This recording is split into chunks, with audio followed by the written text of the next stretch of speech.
Welcome, everyone. Thank you for joining me and my very special guest. He is one of Broadway World's favorite leading men.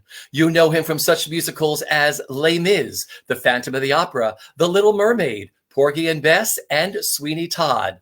And now this coming Thursday night, December 17th at 8 p.m. Eastern Standard Time, he kicks off his brand new holiday concert, which has become a New York tradition called Christmas Time is Here, as part of the new 54 Below Premiere Series, which streams right here at Broadway World Events. Please say hello to my dear friend, Norm Lewis. Hello. How are you? Look at you this morning, or I say this afternoon, all dapper, Norm. Well, I knew I was coming to see Richie Rich, so I had to, spruce it up. Well, first of all, welcome back. How are you and where are you? I'm at home. I'm in New York City, in my living room here. This is my station where I do all my Zooming and stuff. So, but yeah, I'm here. One of the soldiers that's trotting through this whole pandemic. Well, I was going to say, we're now in our 9th month of this since the New York Theater shut down, and you and I caught up a few times during this. Mm-hmm. How are you dealing with the ongoing pandemic? It's crazy. I mean, we've learned a new way to communicate through Zoom, even though it was around before, but now, it was like the only way that we can really see each other and touch each other, whatever that means. It's advanced now in the past 9 months, and there's new platforms, and I think we're on StreamYard right here.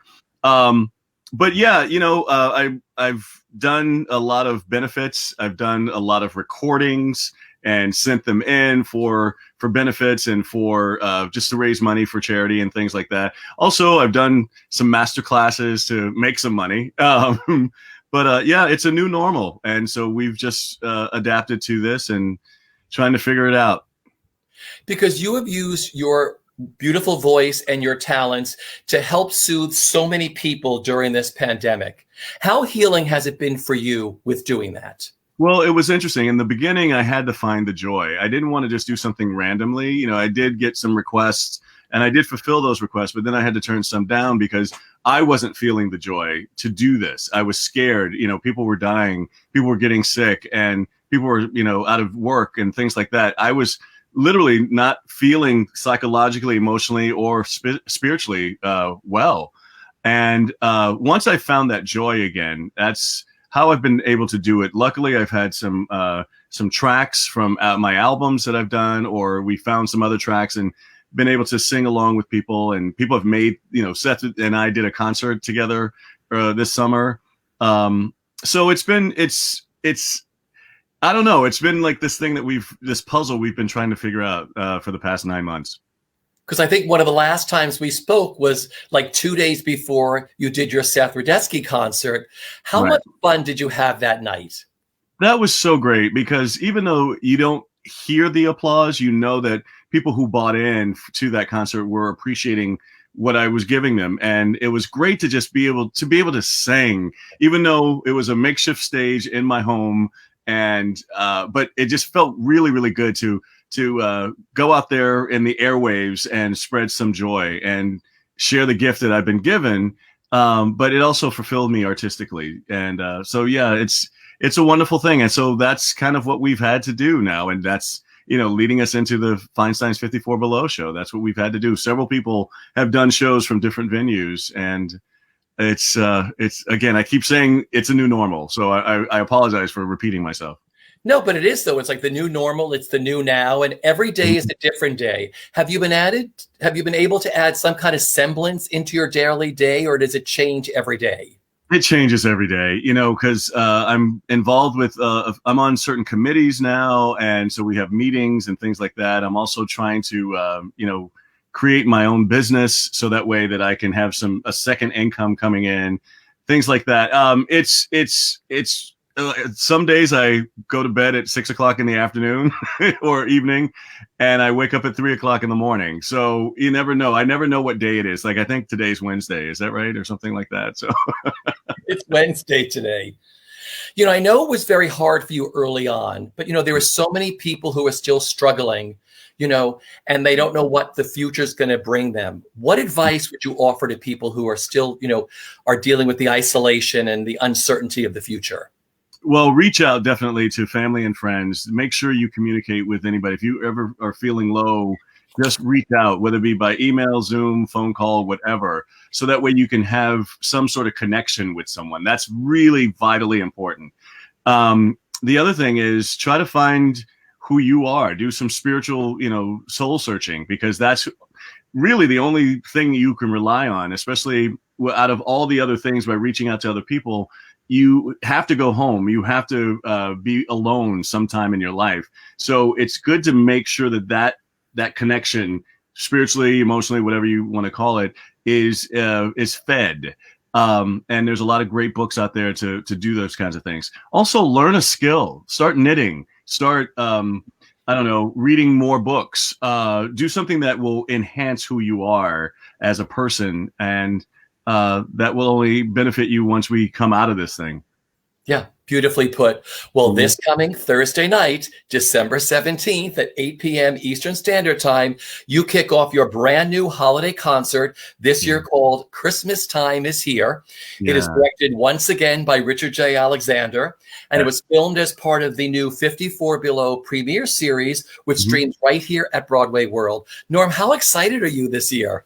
Well, the thing about it, we were so disappointed because we thought we weren't going to get a chance to do my show. I've been doing it now for 5 years, and it was like a tradition. I looked forward to it. I was like, people were calling me Mr. Christmas. It was me and the Rockettes. If you came to New York City, you go see the Rockettes, you come see me. So it just felt really, really good. And then all of a sudden, COVID happened and this pandemic, and we didn't know what we were going to do. We were trying to figure some things out, maybe have another show like Seth's show and try to do another Christmas thing that way. But Feinstein's 54 Below reached out and they said, hey, we're starting this series. How would you like to be a part of it? And we jumped on that opportunity. And we got amazing people to collaborate with. Cody Williams has been amazing. And who's the cinematographer? Richard J. was directing by Skype. Nellie Beavers, my just someone who just really knows all this technology stuff, and she's been helping with social media. And Jeremy Katz and the Katz Company have been super. They're my reps. So we're jumping all into this. We're making it fun. We're singing a lot of songs that we've been singing over the years. Some new things as well that I think fit the holiday season, but also what we've been going through for 2020. And we got special guest Sierra Boggess, my friend, my daughter, we'll explain who we are in our relationship once you see the show. And also my cousin, who I love so much, Pastor Rudolph Bobby Lewis. He's amazing. It's so different this year, but it must have been so exciting to think outside of the box to put this show together. Like, talk us through it, like how you all talked on Skype or on StreamYard, or how you all put the show together between Richard and Nellie and, Jeremy and your musicians. How did you put it all together? Oh, it's, Joseph Joubert, my musical director, I definitely have to mention him. And the thing is, we just had meetings either by phone call, email, or Zoom, and we just came up with songs that, people are going to want me to sing certain songs just because I'm known for those songs. And, not that I'm Barbra Streisand. I don't want to sing on Barbara, but if Barbara doesn't sing People, there's going to be a riot. So I have to sing certain songs in my show. But other than that, a lot of the holiday things that are on, look at here, on my Christmas album. Oh, wow. And you can get it in CD form as well. Look at that. So vinyl and CD. But anyway, a lot of songs are from there. We have some new things that I'm really excited about singing, like I said before, that it's going to fit what we've been going through for 2020. And, with Sierra, I'm singing a new song that I've never sung before. Cy Coleman wrote it for I Love My Wife, so it's going to be fun. What else can I tell you? It's a party. It's not, you know me. I don't have a show or a cabaret or a concert. I have a party because I want everybody to be involved. But what I love about your shows are so personal. And I'm sure this was a really difficult year because 2020 has been difficult for everybody. Yeah. And yet I'm sure I saw the concert already. It's stunning, by the way. So that.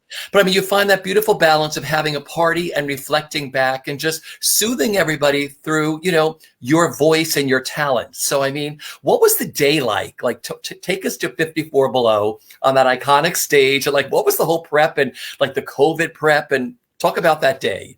Well, they were very careful with that. They made us, they made us get tested. We had to wear their masks that they provided for us. We also had to check in on a certain app of what we did that day. They gave us certain questions that we had to fill out every day. And we were socially distant. There was only a limited amount of people that could fit into that small room.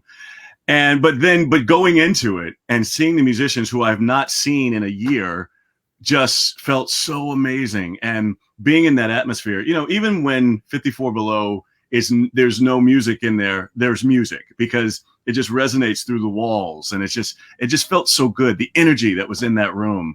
And it just felt wonderful to be in a venue because I have not been in an establishment like that in a while. So it felt wonderful to know that I was going to be on that stage. The musicians were going to be playing behind me live and, singing into a microphone.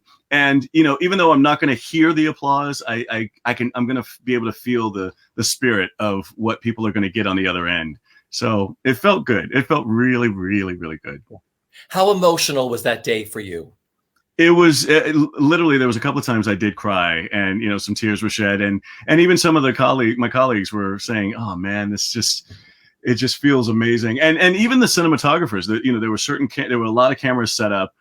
They were enthusiastic about it and getting the right angles and the right lighting and things like that. And a couple of times there was one moment where it seemed like it was a mistake in the show as far as like a technical thing, but it actually worked out beautifully and we kept it. And so it's one of those things where you go, yeah, that's just, that mistake adds to the glory of what this event is going to be. So the energy in the room was, we were all on one accord and we knew we had to make something special. And that's what you're going to see tomorrow night and also streaming for 2 more weeks after that.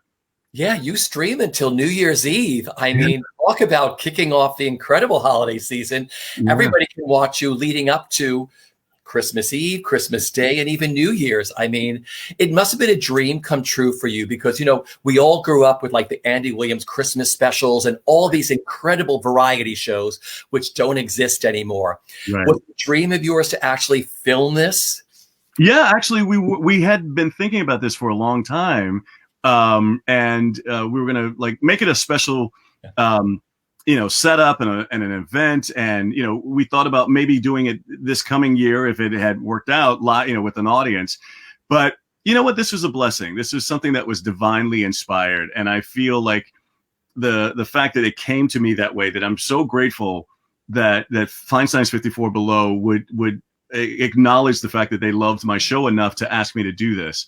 And to have someone at the helm like Richard J. Alexander to go, yes, let's just go full force. I got great ideas. And also to meet someone like Cody Williams. I've known him for a long time, Alicia Umphreys' husband, but he's his own thing. I mean, he works at New York One and I think he's won some Emmys, but it doesn't matter. He's just a great artist and he knew what he wanted and how he wanted it. And it came out beautifully.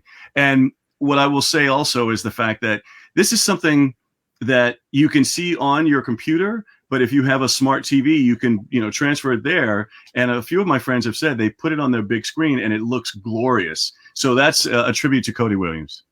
You have an incredible team. I mean, led, of course, by your director, Richard J. Alexander. He's done all of your nightclub acts. He co-produced your Christmas album, which we'll talk about, and your other albums. Why do you think you two work so well together?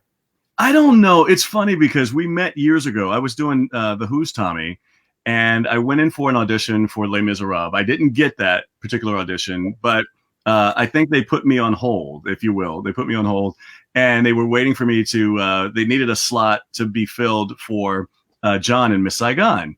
And he was my champion. He said, I want you in this show. I think you would be great for this show.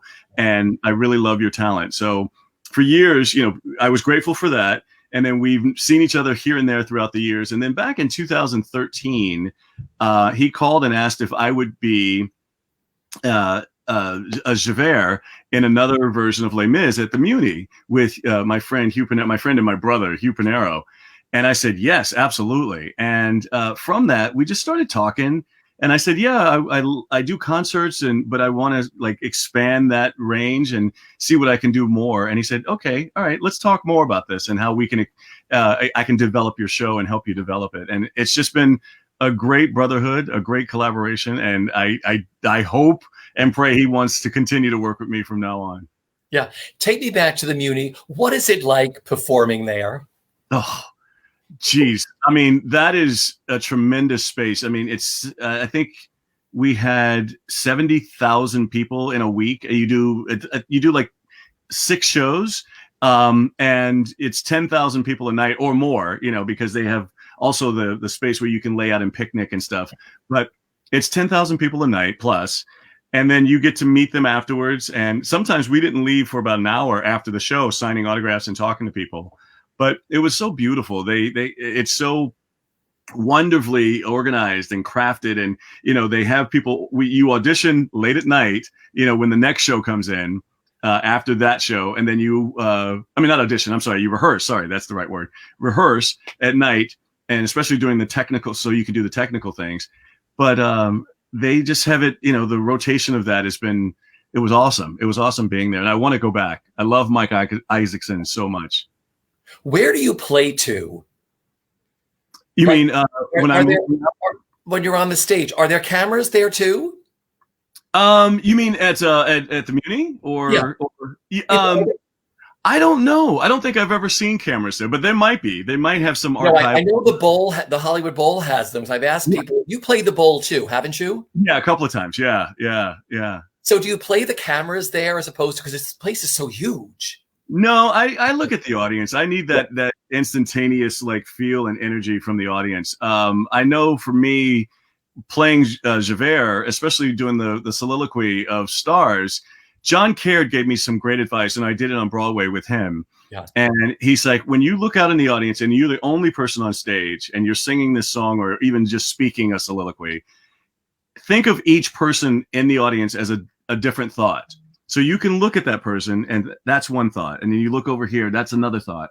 And so I've always adapted that. And I even used that in Sweeney Todd when we did the immersive show, because we were so close. We were this close to people. So I used that philosophy even in that. And I've always appreciated him giving me that advice. Yeah. Go back to Les Mis for a second. How exciting. You have such a history with Les Mis, visiting it a few times during your career. What does that show mean to you?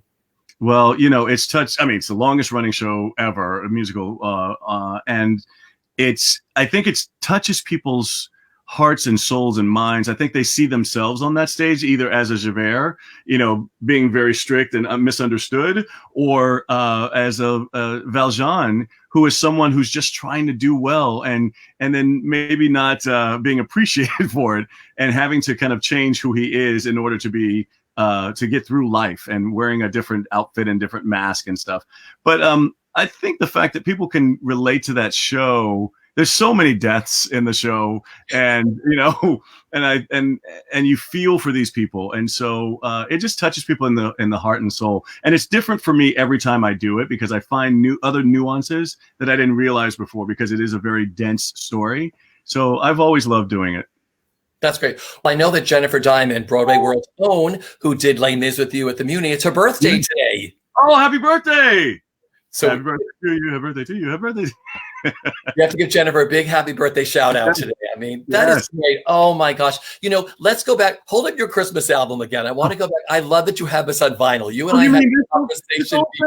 This whole thing. I love this. I mean, it streams everywhere, your album. I have it on my, my Alexa plays it. I have it everywhere. But the point is, I love that you have the vinyl. Now let's talk about these photos. Like, this album is made. Let's see the record. I love this. I mean, this is just so old school. Look at that. That's me on there. I love this. You have a record. You have a record. And that's very exciting. Yeah. Yeah. So let's talk about the photos, because there was a lot of inspiration. I know that, you and Richard, everybody, your team, Jeremy Katz, everybody worked really hard on this. There's a lot that went behind this album. Show us the front cover and tell me what inspired the front cover. Well, Johnny Mathis is my vocal hero. I love him to death. He will always be my favorite singer. And he had an album where he had a suit on and very classy, but yet there was by a fireplace and there's some Christmas stuff going on. On the back, I have a sweater on, and that has always been, Andy Williams to me. He's always been so laid back. So I wanted to bring those elements to it. And also, this is also inspired by Nat King Cole. He also was very elegant and always wore a suit or a tuxedo. But yeah, these pictures, I wanted to capture what I grew up with and the albums that I had as a kid. And I wanted to represent that. And so, you know, even the fonts, I will say, because this is very old school. The font on here, I don't know if you can see that or not, Yep. but it's just, I wanted to be, you know, take me back to that era, because I feel like I'm of that era. Now, can people purchase the album Yes. online? How do they buy the album? Because it's nice to have vinyl. Absolutely. You can go to cdbaby.com or amazon.com, and they would have that as well. And also the CD. So you can get the CD or you can stream it and at whatever platforms that you get your music from. Well, that's great, because then you can just say, play me Norm, play me this song, play me. As I'm cleaning the house, I listen to you. As I set everything up for Christmas, I'm like, let me play some Norm. Who were your go-to Christmas albums growing up? My go-to, the number one, was the original Supremes, and that was that's what inspired me to do my favorite things on my album, because that was the song that actually it was my favorite song on the entire album. But I just remember them on a bobsled on a hill of snow, and obviously Diana Ross was in the front, but it was like that was going through my house. Nat King Cole, Johnny Mathis, Tony Bennett, you know, his album. I'm trying to think of we also had, did we have Did you have Barbara's Christmas album? I didn't have Barbara's until later. I didn't have it until later, but I enjoyed it, you know, as I got older. But the Jackson 5, I'm trying to think of all the amazing Christmas albums that we had. But I think the OJs, you know, people like a lot of the R&B groups, we had their albums. Because, you know, there used to be Gulf Oil and Gulf gas stations at Christmas time used to sell this. They sell an album called The Sounds of Christmas. And it had like Julie Andrews, Stephen Eady, Andy Williams, all these people. I was like, to my father, I'd be like, please, can we go to Gulf? And it was like $1.99 or whatever. And I was like, because everybody was on this album. Right. Yeah. You got your money's worth and more, you know. Yeah. Who were the people who inspired you growing up, Norm? Like, who did you listen to besides the Christmas stuff? Who were the voices that, you know, inspired you growing up? Well, I have to say that, you know, this is a whole nother story and we'll have to come back. But, you know, me not knowing I could sing until I was 16 years old, blah, blah, blah. But the people that I loved as a child were the crooners. I just loved the Rat Pack, Sammy Davis Jr., you know, Old Blue Eyes, and Dean Martin. I loved how smooth he was. But Nat King Cole, Harry Belafonte, I would love. I used to love those old variety shows like Carol Burnett and, you know, Sonny and Cher, and all those people would be on there. And I just remember Bernadette Peters, the young Bernadette Peters, beautiful. She still looks the same right now. But the young Bernadette Peters was always on the Carol Burnett show. And she was always so funny, so beautiful and sexy. And that voice was just, you know, amazing. So those were the people that I really, really liked. Stephen Eady, I love so much. So like in your house, I know you said you didn't start singing, realize you had a voice till you were 16. Did you sing to them in the privacy of your own room with your, you know, with a hairbrush or something like we all did? I didn't do that until I found out I could sing. So, I sang in church, and that was the only singing that I ever really did around the house or whatever. And again, that was just because it was a rite of passage. It wasn't like I was inspired to sing. It was just like I had to do it because I was in, you know, part of the church choir. But once I found out that I had a voice, then I started kind of doing the microphone with the brush and all that kind of stuff. But I didn't really do it when anyone was home. So my parents never heard me sing until I was 19. And I was in college and I did a show. That was the first time they heard me sing. Really? So when did you realize, was there a mentor that told you, you know, you have this beautiful voice, you should go and you should do something with it? I remember my best friend, Leroy Fillmore. Thank you, Leroy. I love you so much. He heard me one day. I was home alone and I was young. I was still young, but I think I was singing The Greatest Love of All or something. The George Benson version. And he heard me through the window because we lived next door. And he said, yo, man, you got a nice voice. So I'm like, yeah, whatever. And then years later, I guess that stayed in my head. And I joined the choir at school. And that's when I found out from my choir director there, he said, you have a nice voice. You need to be in this group. And so it just kind of blossomed, and that was my aha moment. I started singing classical music and things I've never sung before. And then the Broadway thing came in, and that's when I went and to the library and got the album The Wiz, and I kept it, and I think I still have it somewhere, and I owe them money. But it's one of those things that it was divinely inspired, and God gave me this gift. He gave me someone to tell me that I had a nice voice, and it opened up these doors.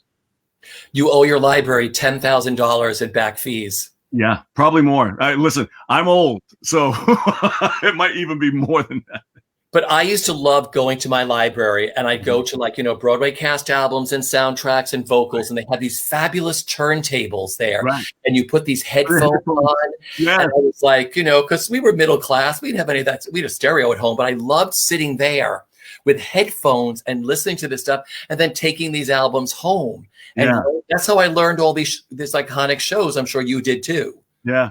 It was interesting because I did do that. Even in my 20s, even in college and into my 20s, and even working in advertising, I would bring musicals home and start listening to them. You know what else is interesting? I just thought about this. Because I was so heavily into the church, I obviously listened to gospel music, and I would sing gospel music. But somehow somebody introduced me. I think it was Billy Graham Crusade was on television, and I heard this voice in another room, and I'm like, who the hell was that? And it was Sandy Patty. And Sandy Patty opened up a whole nother thing for me, because I never heard that sound before. And it was contemporary Christian music that actually sounded a lot like Broadway. Yeah. So I listened to her, I listened to Larnell Harris and all these great gospel singers or Christian contemporary singers, and started trying to emulate them and sing like they did. So that was another lesson, if you will.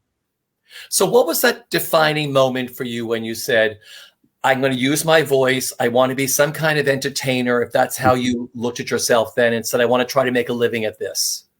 I dipped my toe while I was working in advertising, and I in fact, I worked at Opryland USA the summer of 1985, and I met a lot of people who are still my friends who are entertainers in the industry now.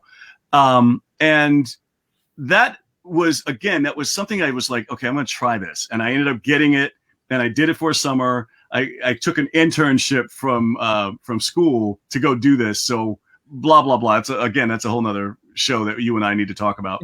But I came back after that summer was over, and worked again for the newspaper.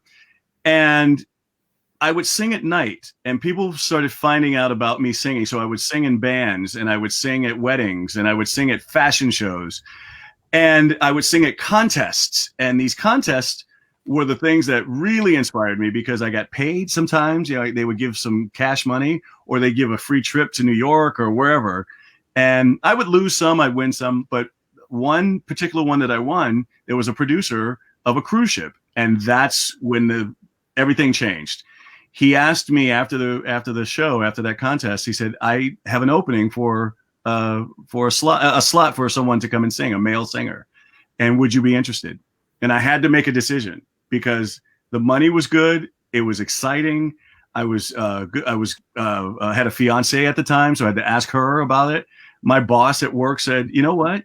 You don't want to be 85 years old and saying coulda, woulda, shoulda. So go for it. And if it doesn't work out, you can always come back. So that's what happened. What a great boss you had. Yes. Helen Kapelka. Yeah. That's great. Yeah. So you had a great time on that cruise ship. That was like the defining moment where you threw the hairbrush down, actually sang with the microphone. Yeah. It was fantastic. And I met people who were seasoned performers. And I have to say, in the beginning, they were looking at me like, okay, who's this guy? He's a little green. Like, I didn't even know what downstage and upstage was. I had no idea. So I was green. But after a while, they warmed up to me, and they said, listen, this is what you should do. If you're serious about this, you should think about this and this and this. And I eventually made it to New York, and the rest is history. That's a bold step, because everybody, I've spoke to so many people who were like, I wasn't sure if I was ready to go to New York. It's like, it's a big step to make. So I mean, what finally made you say, I'm going to go to New York?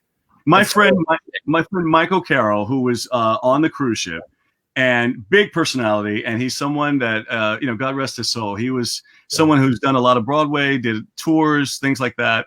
And he said, Norm, go to New York. And he made me think about it in a different way. And I think you and I have talked about this before. But when you go into an audition, just say, I'm your answer, because they're looking for an answer. So come in there with that kind of confidence. If you don't solve their problem, go and try to solve some other problem. Don't let them discourage you. Just because they said no doesn't mean that these other people won't say no, and they might say yes. So I love that, because like I said, you teach master classes. What gives you the most artistic joy and personal joy of teaching the future?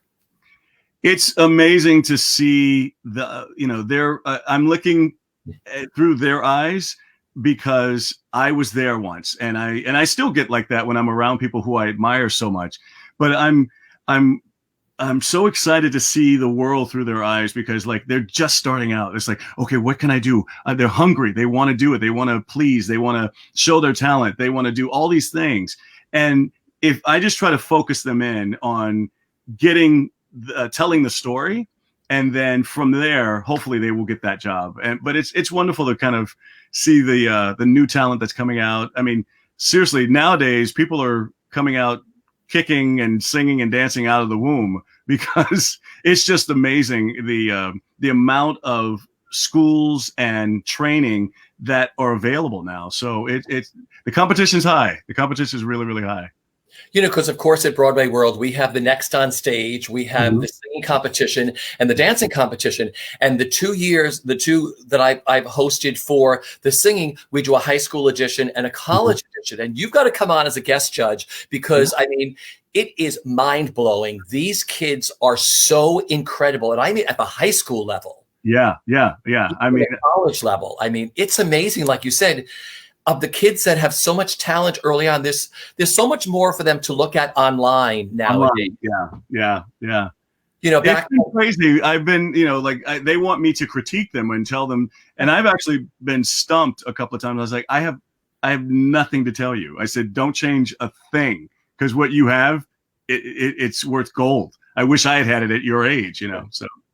But it must be really great. You know, there's been some positives during this pandemic. One is like, let's just talk about your virtual holiday show. You have fans all around the world, and everybody's sort of on lockdown still, but everybody can buy a ticket tomorrow night or for the next 2 weeks through December 31st, and they can sit and watch you all at the same time, or whenever they want to see this, in the safety of their own home. And that must make you feel really great that you can reach such a wide berth of people that you can help heal during this time period. Yeah, it's wonderful. Thank you for saying that, because we were talking about that recently, how it's been limited, the past 5 years, that there's 200 people a night. I've been doing 6 nights, during that one little span at Christmas time.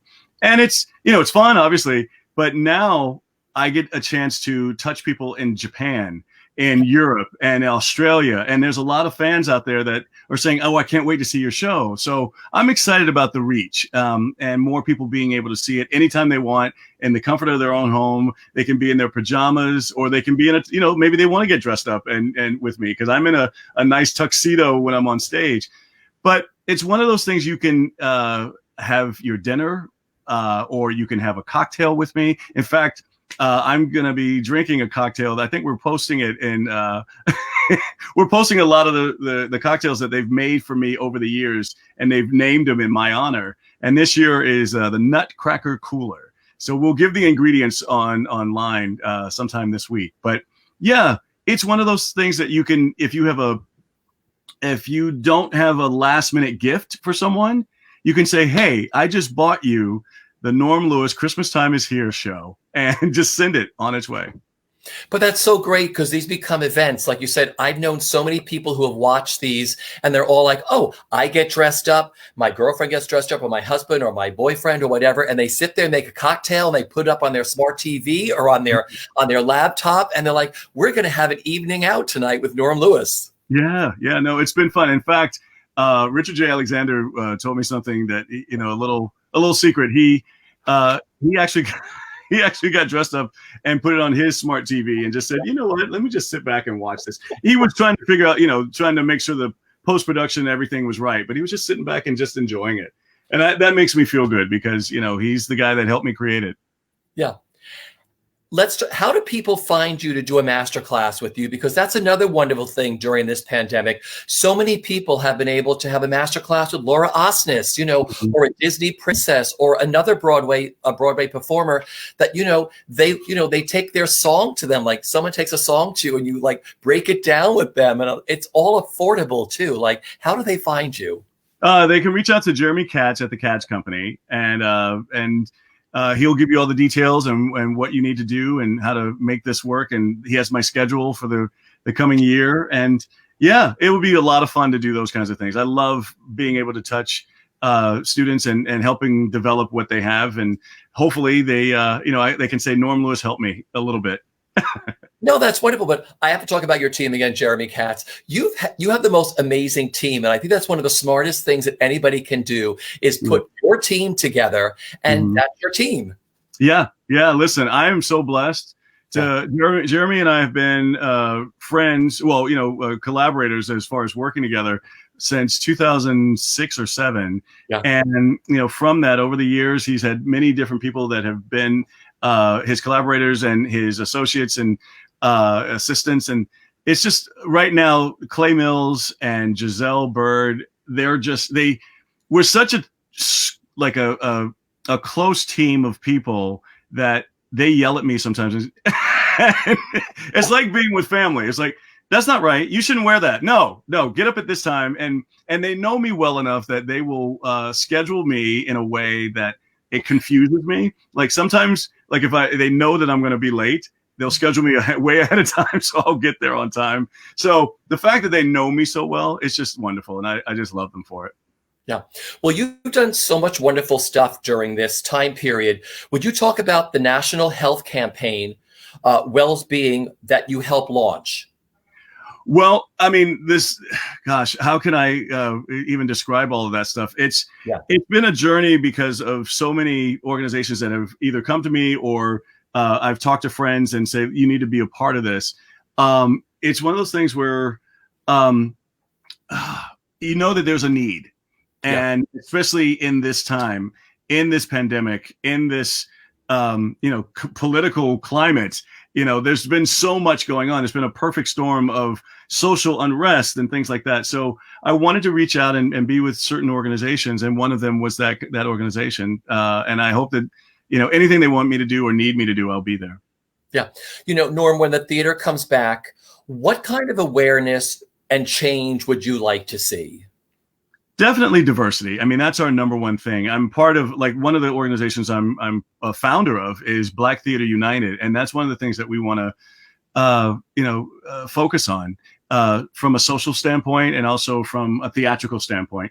And just seeing diversity, not only on stage. Yes, that's nice. It's nice to see diversity on stage. But what about those people who are not necessarily into singing or dancing or acting, but they love the theater? We want them to be able to be in casting and have an influence there in management, in being backstage and working. There's not a lot of diversity backstage, and not that that's a I don't want to say anyone's fault, but I think the awareness of it now is to open those doors to. There might be someone who is of color who wants to be a stagehand and do all that amazing work backstage. So we want to have communication and conversations with people in order for those opportunities to happen. Now, are there certain organizations that if people want to donate to or find out more about, what are the organizations that you think they should look at? Absolutely. Black Theater United, because I'm very proud of being one of the founders and of 19 of us. There's too many to name right here, but just you'll know a lot of those names. I would also say Black Theater Coalition. Look into Black Theater Coalition with Warren Adams and Timothy Reed, Timothy Oliver Reed.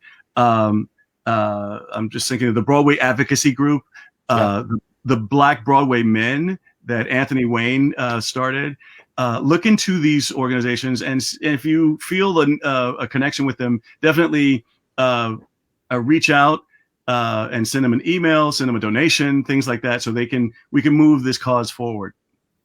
Like I said, you use your talents and just yourself to make so much change during this time period. It means a lot to so many people. I just wanted to tell you that. Thank you. And I also wanted to add to BCEFA, Broadway Cares has been tremendous. And the Actors Fund, they raised a lot of money the other night. I think it's like the $3 million for the TV show. And then they've been also raised some money on other private sectors. But it's been really because we have such a need to feed people, because it was in danger of not being able to fund those kinds of extracurricular things that they do. And so people finally, started seeing that need, and they've been doing wonderfully. Well, that's the nice thing about BCEFA is that, normally this time of year, they have their big red bucket, fundraiser Right. at the theater. And there's been none of that this year, or the Easter bonnet. So they usually raise millions of dollars, which they give away that way. And they've had to find other ways to do it. And they have been, and they continue to give money. So does the Actors Fund. So those are all these organizations you've listed are really, really great. Norm, this holiday season is going to be very different for so many people with having to stay home and not being able to see their families. What are your plans for the holidays? Literally, I was on the Zoom yesterday with my brother and my sister. My brother lives in Vegas and my sister lives in Atlanta, Georgia, and her husband. And so we were trying to make plans. We were trying to figure out, okay, are we going to make food, or in my case, order food and sit down and Zoom with each other and eat and commune? We'll probably do, even if we don't stay on and eat together, we will probably pray together, at least have that moment.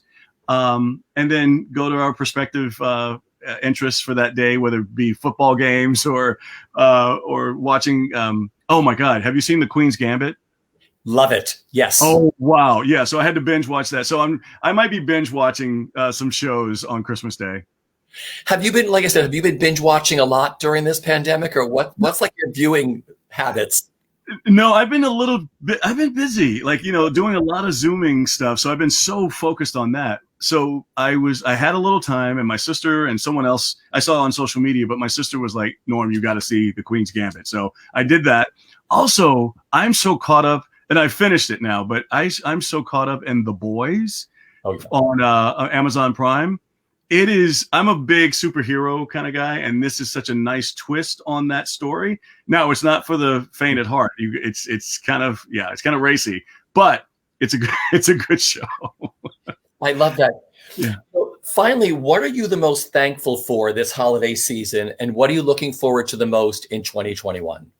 Well, I'm thankful for my health. I know that sounds a little cliche, but especially now in what we've been going through. There's so many people who have gotten ill. A couple of friends of mine right now in Vegas are not doing too well, so we're praying for them. But thankful for that. I'm also thankful for being able to find a new way to reach out and touch. To steal a cliche or steal a saying, people on Zoom or on phones or whatever. As far as 2021, I just want us, whether it be the vaccine, whether we just start doing more vitamins or whatever, you feel comfortable with, but we get healthier this year and maybe think more about that. I'm excited about the new administration and the new, just the atmosphere has been lifted. Like there's been a lift in a certain tone in our country right now. And so I want us to move forward and communicate better with, no matter if you have the same ideology or same philosophy, let's start talking to each other. The one thing that I would get into, I would go down this rabbit hole on YouTube of seeing people, oh, he told her off, he told him off, that kind of thing.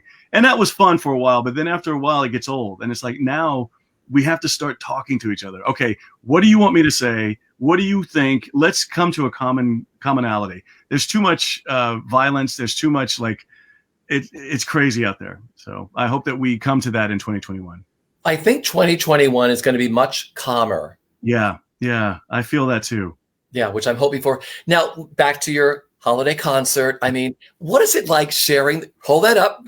And I'm getting it. I want one of those signed, just so you know. I want one of those. I have the CD signed by you, and I'm streaming in your house. You're streaming in my house, but I want that album. I want that vinyl.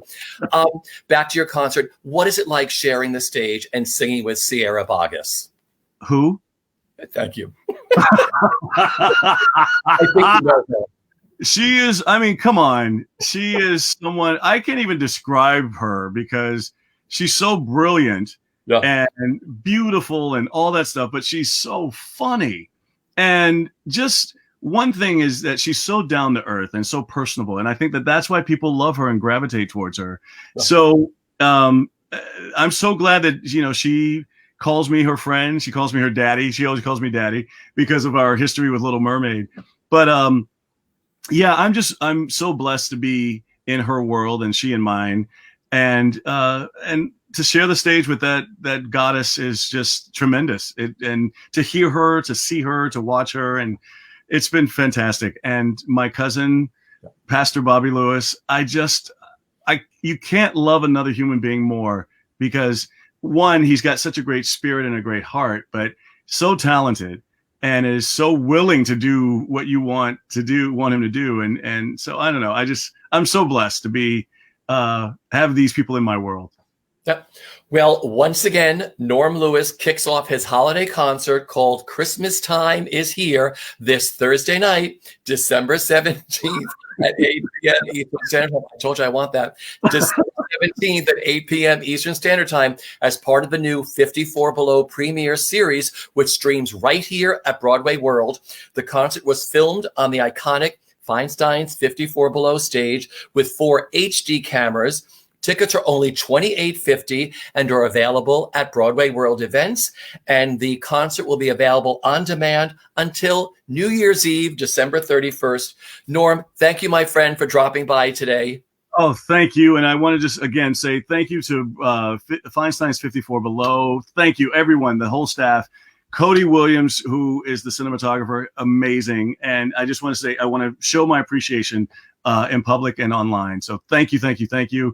Buy it as a gift. It's a last-minute gift. If you don't have anything, send a little bit of Norm Lewis to your friends and family. Like I said, this is so great. I have known you since your Broadway debut in The Who's Tommy, and I think I've been on every opening night carpet of yours since you arrived in New York. And I get goofier and goofier each time, right? Just crazy. Listen, have the most glorious holiday. Everybody, until we see you the next time, stay safe, wear a mask, happy holidays. And if you need an extra holiday gift, buy the Norm Lewis Christmas special called Christmas Time is Here. Take care, everybody. Love you, Richie Rich. Love you more.